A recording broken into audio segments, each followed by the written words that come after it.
घटना।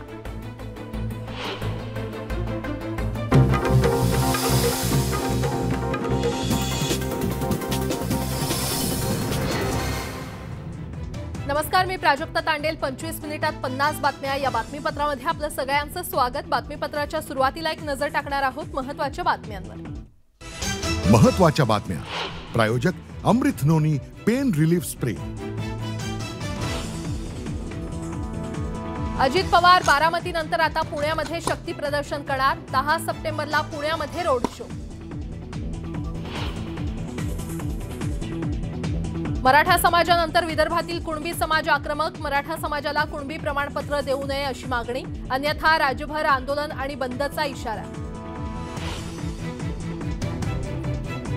आगामी निवडणुकांसाठी भाजपची जोरदार तयारी सुरू। मुंबईत आज सर्व आमदार खासदारांची बैठकीत मतदारसंघाचा घेणार आढावा। उद्धव ठाकरे आज दुष्काळी भागाच्या दौऱ्यावर। अहमदनगरमधील शेतकऱ्यांशी साधणार संवाद। राज्यात आणखी 2 दिवस मुसळधार पावसाची शक्यता। शेतकऱ्यांमध्ये आनंदाचं वातावरण।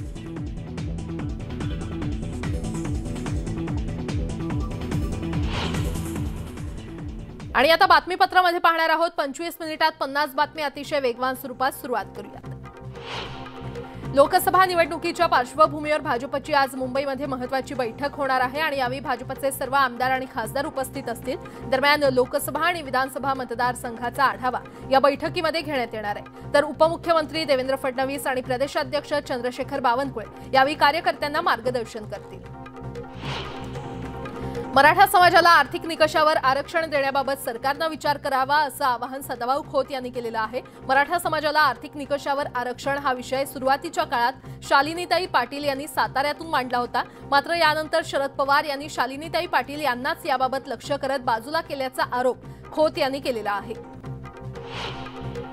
मराठा आरक्षणावरून राजकीय वातावरण तापलं असताना सदाभाऊ खोत यांनी थेट पवारांनाच आव्हान दिलेलं आहे।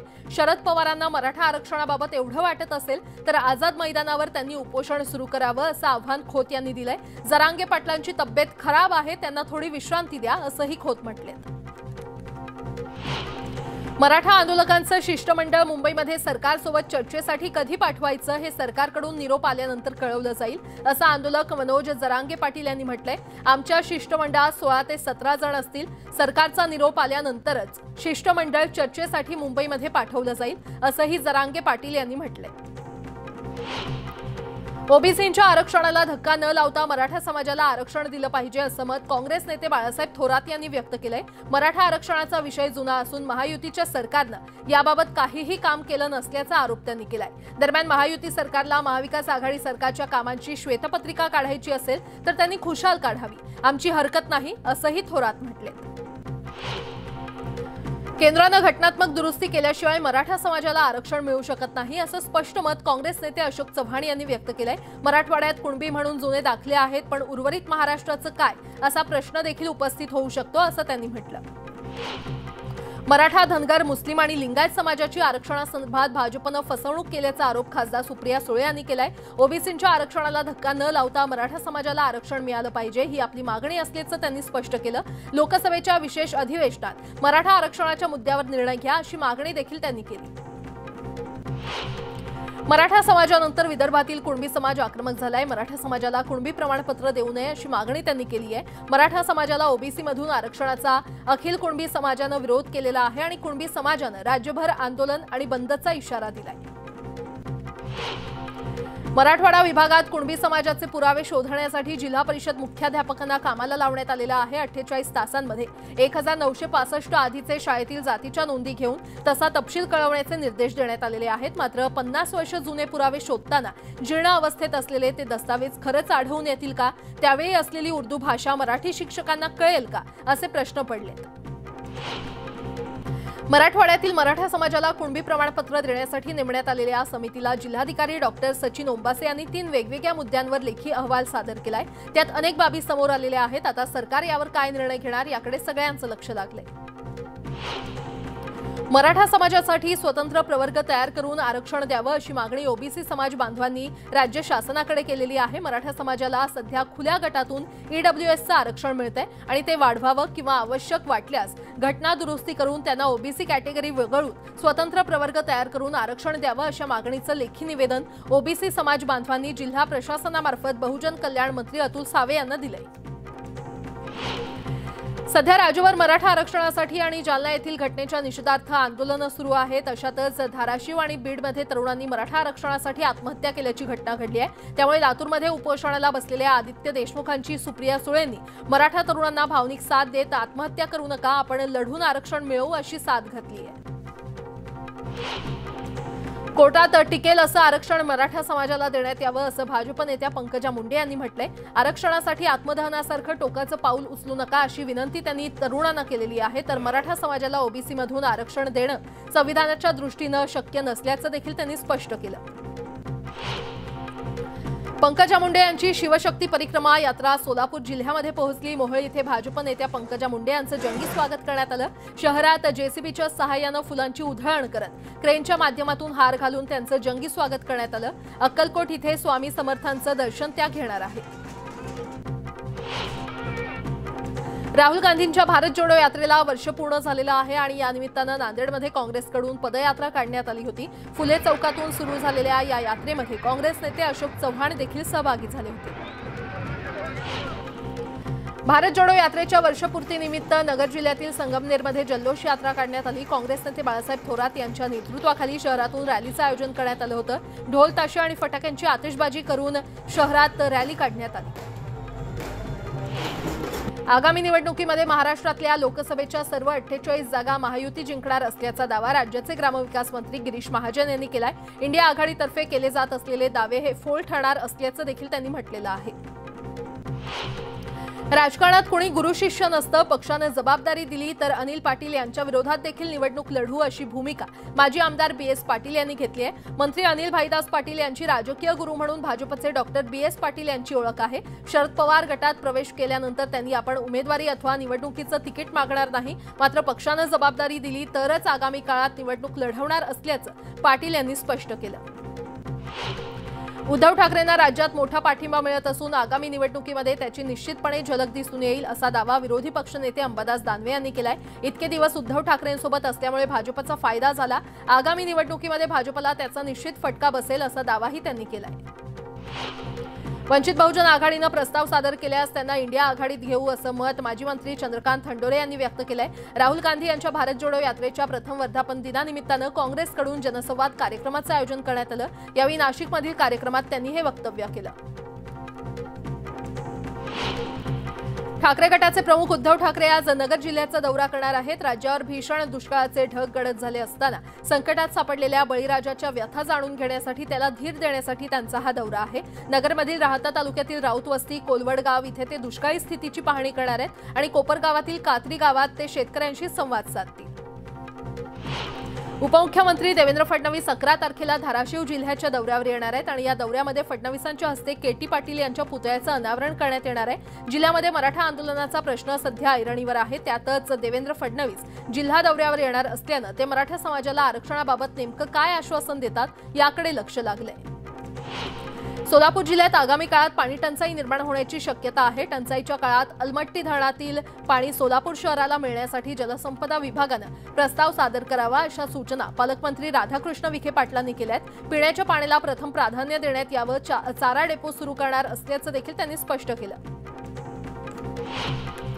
सध्या राज्यातील काही भागात पावसानं हजेरी लावलेली आहे तर काही भागात अद्यापही पावसाची प्रतीक्षा कायम आहे। ज्या ठिकाणी पाऊस सुरू आहे त्या ठिकाणी शेतकऱ्यांमध्ये आनंदाचं वातावरण आहे, तर मुंबईसह ठाण्यात देखील पावसानं हजेरी लावली आहे। दरम्यान आज आणि उद्या संपूर्ण महाराष्ट्रात मुसळधार पावसाची शक्यता वर्तवण्यात आली आहे। पवना धरण परिसरात पावसानं चांगलाच जोर धरलेला आहे। 24 तासात तब्बल 73 मिलीमीटर पावसाची नोंद झाल्यानं नदीकाठच्या गावांना सतर्कतेचा इशारा देण्यात आलेला आहे। रावेरमध्ये गेल्या महिनाभराच्या विश्रांतीनंतर पावसानं पुन्हा हजेरी लावली आहे। पावसाच्या आगमनामुळे बळीराजाला दिलासा मिळालाय। वाघोड, खानापूर, अजंदे आणि केरळा या परिसरामध्ये पावसाची हजेरी आहे आणि शेतातील पिकांना त्यामुळे जीवनदान मिळाले। नाशिक जिल्ह्यातील मालेगाव, मनमाड, येवला, चांदवड, नांदगावसह ग्रामीण भागात काल संध्याकाळी पावसानं हजेरी लावली आणि त्यामुळे उकाड्यानं हैराण झालेल्या नागरिकांना काहीसा दिलासा मिळाला। जळगाव जिल्ह्यात पावसानं पाठ फिरवल्यानं कांदा उत्पादक शेतकरी अडचणीत आलाय। मागील वर्षी अतिवृष्टीमुळे कांद्याचं नुकसान होऊन कांदे सडल्यानं शेतकऱ्यांचं मोठं नुकसान झालं होतं। मात्र यावर्षी लवकरच चांगला पाऊस येईल या आशेवर परिसरातील शेतकऱ्यांनी कांदा लागवड सुरू केली आहे। चांगला पाऊस झाला तर लाल कांद्याला चांगला भावही मिळेल अशी आशा शेतकऱ्यांना आहे। जालना जिल्ह्यात पहाटेपासून पावसाला सुरुवात झाली आहे। गेल्या 3 महिन्यात जिल्ह्यात दमदार पाऊस न झाल्यानं पिकं सुकू लागली होती। मात्र आता जिल्ह्याभरात रिमझिम पाऊस पडत असून यामुळे पिकांना जीवनदान मिळाले। रत्नागिरी जिल्ह्यामध्ये पुन्हा जोरदार पाऊस सुरुवात झालेली आहे आणि गेले काही दिवस पावसानं विश्रांती घेतली होती। मात्र कालपासून पुन्हा सुरू झालेल्या पावसामुळे भात शेतीला दिलासा मिळालाय। तसंच पावसामुळे धरणातील पाणीसाठा वाढण्यात देखील आता मदत होणार आहे।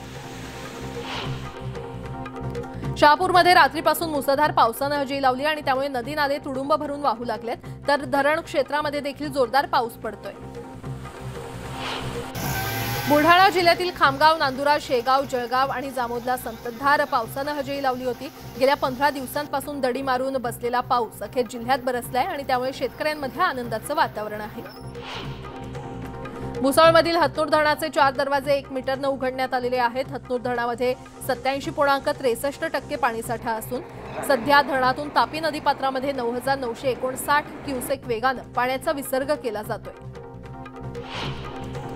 रत्नागिरी जिल्ह्यातील पंचनदी इथे दापोली कोकण कृषी विद्यापीठाच्या रावेच्या विद्यार्थिनींनी राजमाजी प्रदर्शन आणि पाककला स्पर्धा आयोजित केली होती। या स्पर्धेला ग्रामीण भागातील महिलांचा उत्स्फूर्त प्रतिसाद लाभला आणि दुर्मिळ रानभाज्यांचा समावेश यामध्ये करण्यात आला होता।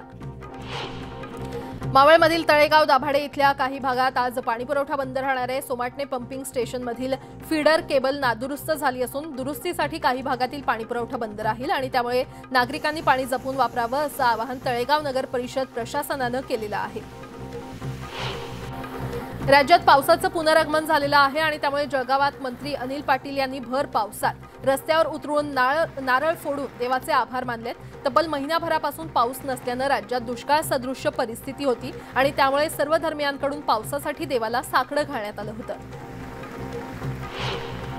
श्रावणात शेत शिवार ओले झाले असल्यानं बळीराजाचं लक्ष आता कीड व्यवस्थापनाकडे लागलेलं आहे। गोंदियातील वरुण राजाची कृपा झाल्यानं दुष्काळाची भीती मनातून दूर झाली असून धान उत्पादक शेतकरी श्रावण सरीनं सुखावलाय, तर जिल्ह्यातील पाणीसाठे अर्ध्याच्या वर भरलेत।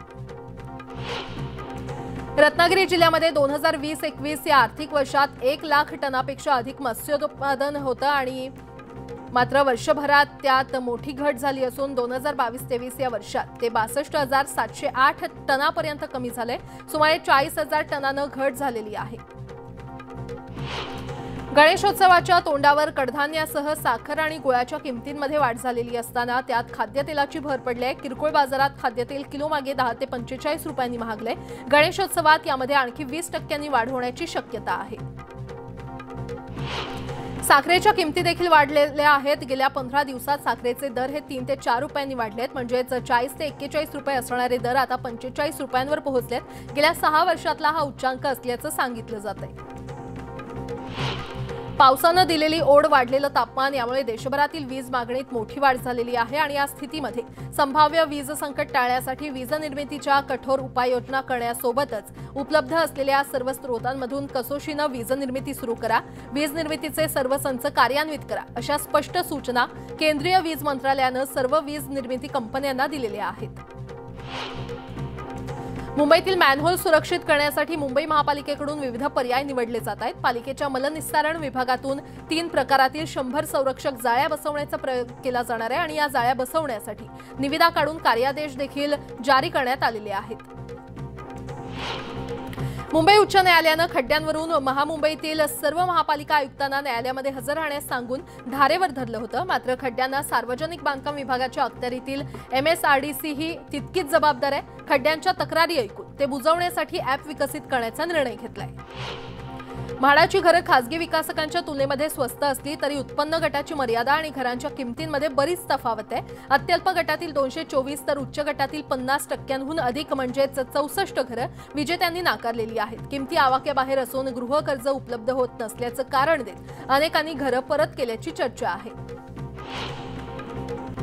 मुंबईतील अग्रगण्य बॉम्बे डाईंग मिल देखील आता विक्रीच्या उंबरठ्यावर आहे आणि या गिरणीच्या 18 एकर जागेसाठी तब्बल 5,000 कोटी रुपये घेऊन ग्राहक कंपनी तयार असल्याचं वृत्त आहे। जर हा विक्री व्यवहार पूर्ण झाला तर तो आजवरचा मुंबईतलाच नाही तर देशातला सर्वात मोठा जमीन खरेदी सौदा ठरणार आहे। यासोबतच बुलेटिनमध्ये एक छोटासा ब्रेक। पाहत रहा न्यूज 18 लोकमत।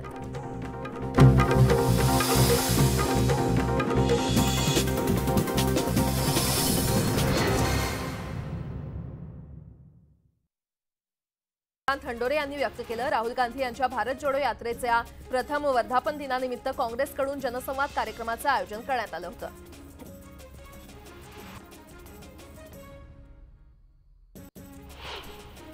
दहीहंडी उत्सवावेळी यंदा मुंबईमध्ये 107 गोविंदा जखमी झालेत। जखमींपैकी 14 जणांना रुग्णालयामध्ये दाखल करण्यात आलं असून 31 जणांवर बाह्य रुग्ण विभागात उपचार सुरू आहेत। त्यांची प्रकृती स्थिर आहे तर ठाण्यामध्ये 17 गोविंदा जखमी झालेत। भंडारा शहरात 70 वर्षीय वयोवृद्ध महिलेनं जिल्हाधिकारी कार्यालयासमोर बेमुदत उपोषण सुरू केलं। त्यांच्या उपोषणाचा आज 7वा दिवस असून त्यांची प्रकृती खालावत चालली आहे। सरकारी जागेमध्ये अनिल सोनावणे आणि सोनाबाई सोनावाने यांनी बेकायदेशीर केलेलं अतिक्रमण हटवण्यात यावं, रस्ता मोकळा करण्यात यावा या मागणीसाठी वच्छला सोनवाने यांनी उपोषण सुरू केले। पुणे महापालिकेच्या कर्मचाऱ्यांना वेळेमध्ये वेतन मिळावं यासाठी तयार करण्यात आलेलं सॉफ्टवेअर जवळपास तयार झालं आणि या सॉफ्टवेअरला कामगारांच्या हजेरीसाठी बायोमेट्रिक यंत्रणा जोडून त्याची चाचणी घ्यायची आहे। ही चाचणी पुढील महिनाभरात घेतल्यानंतर 1 नोव्हेंबरपासून वेतनाचं हे सॉफ्टवेअर वापरण्यास सुरुवात होणार आहे आणि या सॉफ्टवेअरमुळे वेतन वेळेमध्ये मिळण्याच्या फायद्यासोबतच लेट लतीफांना देखील चाप बसणार आहे।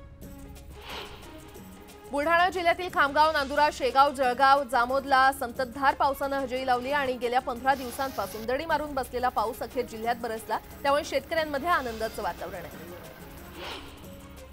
मुसळमधील हतनूर धरणाचे 4 दरवाजे 1 मीटरनं उघडण्यात आलेले आहेत। हतनूर धरणामध्ये 87.63% पाणीसाठा शिल्लक असून सध्या धरणातून तापी नदी पात्रामध्ये 9,959 क्युसेक वेगानं पाण्याचा विसर्ग केला जातोय।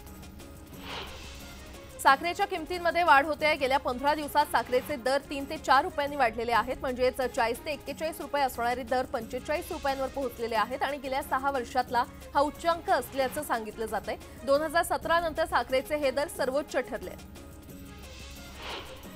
म्हाडाची घरं खासगी विकासकांच्या तुलनेमध्ये स्वस्त असली तरी उत्पन्न गटाची मर्यादा आणि घरांच्या किमतीमध्ये बरीच तफावत आहे। अत्यल्प गटातील 224 तर उच्च गटातील 50%हून अधिक म्हणजेच 64 घरं विजेत्यांनी नाकारलेली आहेत। किमती आवाक्याबाहेर असून गृहकर्ज उपलब्ध होत नसल्याचं कारण देत अनेकांनी घरं परत केल्याची चर्चा आहे। कोस्टल रोडच्या कामातील तांत्रिक बदल आणि डिझाईनमध्ये बदल झाल्यामुळे सल्लागाराच्या खर्चातही वाढ झालेली आहे। यामध्ये सल्लागाराच्या खर्चामध्ये 35 कोटींवरून 85 कोटी इतकी वाढ झालेली आहे। 2017 ते 2023 या 6 वर्षात तब्बल 51 कोटी रुपयांनी हे शुल्क वाढले। आगमन मिरवणुकांपासून ते अनंत चतुर्दशीपर्यंत चिंचपोकळी आणि करी रोड रेल्वे स्थानकात होणारी प्रवाशांची वर्दळ लक्षात घेऊन गर्दी नियोजनासाठी मध्य रेल्वे, रेल्वे सुरक्षा दल आणि रेल्वे पोलिसांनी प्रयत्न सुरू केलेत। गर्दीच्या नियोजनासाठी स्थानकाबाहेर जाण्यासाठी आणि स्थानकात येण्यासाठी स्वतंत्र मार्गिका तयार करण्यात येणार आहे आणि त्याचबरोबर गणेश भक्तांना सूचना देण्यात येणार असल्याचं रेल्वे अधिकाऱ्यांनी सांगितलंय। मुंबई उच्च न्यायालयानं खड्ड्यांवरून मुंबईतील सर्व महापालिका आयुक्तांना न्यायालयामध्ये हजर राहण्यास सांगून धारेवर धरलं होतं। मात्र खड्ड्यांना सार्वजनिक बांधकाम विभागाच्या अखत्यारीतील MSRDC सह तितकीच जबाबदार आहे आणि खड्ड्यांच्या तक्रारी ऐकून ते बुजवण्यासाठी ॲप विकसित करण्याचा निर्णय घेतलाय। मुंबईतील अग्रगण्य बॉम्बे डाईंग मिल देखील आता विक्रीच्या उंबरठ्यावर आहे। या गिरणीच्या 18 एकर जागेसाठी तब्बल 5,000 कोटी रुपये घेऊन ग्राहक कंपनी तयार असल्याचं वृत्त आहे। जर हा विक्री व्यवहार पूर्ण झाला तर तो आजवरचा मुंबईतलाच नाही तर देशातला सर्वात मोठा जमीन खरेदी सौदा ठरणार आहे। विशेष परिस्थितीतील विठ्ठल रुक्मिणी मंदिराचे हित जपण्यासाठी तसंच पुजाऱ्यांच्या जाचातून भाविकांची सुटका व्हावी यासाठी पंढरपूर मंदिर कायदा लागू करण्यात आलेला आहे असं राज्य सरकारनं उच्च न्यायालयामध्ये सादर केलेल्या प्रतिज्ञापत्रात नमूद केलंय। मंदिर कायद्याला आव्हान देणारी जनहित याचिका भाजप नेते सुब्रमण्यम स्वामी आणि जगदीश शेट्टी यांनी उच्च न्यायालयामध्ये दाखल केली आहे। त्यावर राज्य सरकारनं हे प्रतिज्ञापत्र सादर केलं।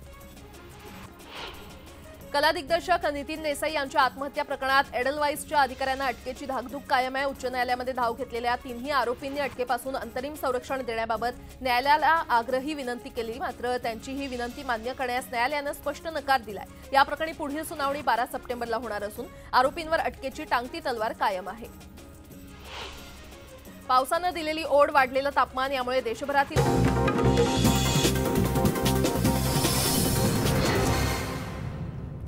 ब्रेक नंतर आपलं पुन्हा एकदा स्वागत। उर्वरित बातम्या पाहूयात। कोस्टल रोडच्या कामातील तांत्रिक बदल आणि डिझाईनमध्ये बदल झाल्यामुळे सल्लागाराच्या खर्चातही वाढ झालेली आहे आणि यामध्ये सल्लागाराच्या खर्चात 35 कोटींवरून 85 कोटी इतकी वाढ झाली आहे। 2017 ते 2023 या 6 वर्षात तब्बल 51 कोटी रुपयांनी हे शुल्क वाढले। आगमन मिरवणुकांपासून ते अनंत चतुर्दशीपर्यंत चिंचपोकळी आणि करी रोड रेल्वे स्थानकात होणारी प्रवाशांची वर्दळ लक्षात घेऊन गर्दी नियोजनासाठी मध्य रेल्वे, रेल्वे सुरक्षा दल आणि रेल्वे पोलिसांनी प्रयत्न सुरू केलेत। गर्दीच्या नियोजनासाठी स्थानकाबाहेर जाण्यासाठी आणि स्थानकात येण्यासाठी स्वतंत्र मार्गिका तयार करण्यात येणार आहे। त्याचबरोबर गणेश भक्तांना सूचना देण्यात येणार असल्याचं रेल्वे अधिकाऱ्यांनी सांगितलंय। दहीहंडी उत्सवावेळी यंदा मुंबईमध्ये 107 गोविंदा जखमी झालेले आहेत। जखमींपैकी 14 जणांना रुग्णालयामध्ये दाखल करण्यात आलं असून 31 जणांवर बाह्य रुग्ण विभागात उपचार सुरू आहेत। त्यांची प्रकृती स्थिर आहे, तर ठाण्यामध्ये 17 गोविंदा जखमी झाले। यासोबतच बुलेटिनमध्ये आणखीन एक छोटासा ब्रेक। पाहत रहा न्यूज 18 लोकमत।